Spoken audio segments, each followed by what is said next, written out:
اعوذ باللہ من الشیطان الرجیم، بسم اللہ الرحمن الرحیم۔ رب اشرح لی صدری ویسر لی امری واحلل عقدۃ من لسانی یفقہوا قولی، رب زدنی علما۔ السلام علیکم ورحمۃ اللہ وبرکاتہ۔ عزیزو، نیا سال شروع ہو چکا ہے۔ ہجری سال 1446 کا سب سے پہلا مہینہ محرم الحرام، حرمت والے مہینوں میں سے تیسرا مہینہ، یعنی اگر دیکھا جائے تو سال کا سب سے پہلا مہینہ ہے اور حرمت والے مہینوں میں بھی پہلا ہے، اور آخری مہینہ ہے ذی الحج، لیکن مہینوں کی گنتی میں یہ تیسرے نمبر پر آتا ہے حرمت والے مہینوں میں۔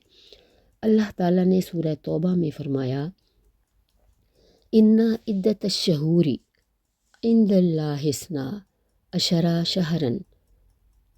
حقیقت یہ ہے کہ مہینوں کی تعداد جب سے اللہ نے آسمان و زمین کو پیدا کیا، یعنی فی کتاب اللہ یوم خلق السماوات والارض، جب سے اللہ تعالیٰ نے زمین و آسمان کو پیدا کیا اس وقت سے مہینوں کی تعداد 12 ہی ہے۔ منہا اربعۃ حرم، جن میں سے 4 مہینے حرمت والے ہیں، ذالک الدین القیم، اور یہی ٹھیک ضابطہ ہے۔ فلا تظلموا فیہن انفسکم، اور تم ان 4 مہینوں میں اپنے اوپر ظلم نہ کرو۔ صحیح بخاری کی حدیث ہے، ابو بکرہ کی روایت ہے، نبی صلی اللہ علیہ وآلہ وسلم نے فرمایا کہ زمانہ گھوم گھما کر اپنی اسی اصل حالت میں واپس آ گیا ہے، یعنی جیسے اللہ نے ترتیب دیا تھا اسی طرح ہی اب حج آیا ہے۔ اصل میں حضور نے جب حج فرمایا تو اسی وقت وہی دن آ گئے تھے جیسے اللہ نے انہیں ترتیب دیا تھا۔ یہ بات اس لیے فرمائی گئی کہ عرب کے لوگ نسی کی خاطر، نسی ایک ان کی کوئی طریقہ تھا یا کوئی ان کی ایک رسم تھی جس کی خاطر وہ مہینوں کی تعداد 13 یا 14 بنا لیتے تھے، تاکہ جس ماہ حرام کو انہوں نے حلال کر لیا ہوتا تھا اس کو وہ جنتری میں کھپا سکیں، اور اسی طرح وہ کام چلاتے رہے۔ حج تو پہلے بھی ہوتا تھا، لیکن اس زمانے میں جب قافلے جایا کرتے تھے تو عرب کے لوگ لوٹ مار کر کے ان کا لوٹ لیا کرتے تھے مال، اور اپنا گزارا کرتے تھے، اور اس وجہ سے جب اللہ تعالیٰ نے ان مہینوں کو حرام قرار دیا، حرمت والے بنایا، تو اس نے یہ سب چیزیں کرنا منع فرمایا۔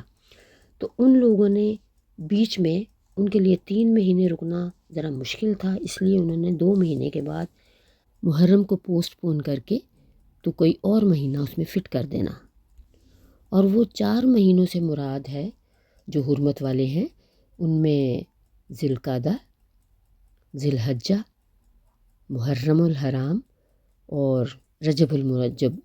یہ رجب جو ہے وہ ذرا ٹھہر کے آتا ہے، 4 یا 5 ماہ کے بعد۔ یہ ٹائم فریم اللہ تعالیٰ نے اس طرح بنایا تھا اپنی قدرت سے کہ 4 مہینوں میں لوگ پہلے آرام سے حج کریں، پہلے اس کی تیاری کریں، پھر روانگی ہوتی ہے، آرام سے جائیں وہاں حج کر کے اطمینان سے محرم کے مہینے میں واپس آ جائیں، اور اس کے بعد اگر کسی نے عمرہ کرنا ہو تو وہ بعد میں رجب کے مہینے میں جا سکتا ہے۔ ان لوگوں کو یہ بھی دقت تھی کہ ہر موسم میں حج آتا ہے تو وہ قمری مہینوں کو شمسی مہینوں کی طرح ترتیب دے دیتے تھے، جیسا کہ سن عیسوی کی طرح ہر تہوار ان کا جو ہوتا تھا وہ طے شدہ تاریخوں میں ہی آتا تھا۔ اس طرح 33 سال تک حج اپنی اصل تاریخ کے خلاف دوسری تاریخوں میں آتا رہتا تھا، اور صرف 34ویں سال حج اصل ذی الحج کی 9-10 تاریخ کو ادا ہوتا تھا۔ یہی وہ بات ہے جو حجۃ الوداع کے موقع پر حضور صلی اللہ علیہ وآلہ وسلم نے خطبہ میں ارشاد فرمائی تھی کہ اس سال حج کا وقت گردش کرتا ہوا ٹھیک اپنی اس تاریخ پر آ گیا ہے جو قدرتی طور پر اس کی اصل تاریخ ہے، اور اس موقع پر نسی کو حرام اور ممنوع قرار دے کر جہلائے عرب کی دونوں اغراض کو باطل قرار دے دیا۔ یہ بات بھی یاد رکھیے کہ نسی کی منسوخی کا یہ اعلان 9 ہجری کے حج کے موقع پر کیا گیا تھا۔ اس کے بعد 10 ہجری کا حج ٹھیک انہی تاریخوں میں ہوا جو قمری حساب کے مطابق اللہ تعالیٰ نے ترتیب دی تھی۔ پھر آج تک حج اپنی اصلی تاریخوں میں ہو رہا ہے۔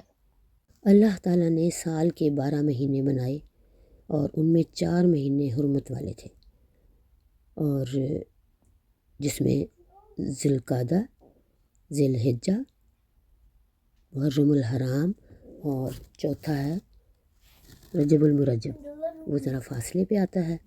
رجب المرجب جو ہے وہ جمادی الثانی اور شعبان کے درمیان میں آتا ہے۔ ویسے تو دیکھا جائے تو 12 مہینے ہی حرمت کے ہونے چاہیے، کیونکہ انسان کی جان اور مال بہت قیمتی ہوتا ہے، اس کے اپنے لیے بھی اور معاشرے میں حفاظت اس کی ہونی چاہیے تاکہ وہ اپنے پورے حفاظت سے رہے۔ کوئی کسی کو حق نہیں ہے کہ وہ کسی کے ساتھ ظلم کرے، حالانکہ اللہ کے مطابق تو وہ اپنے ہی نفس سے ظلم کر رہا ہوتا ہے۔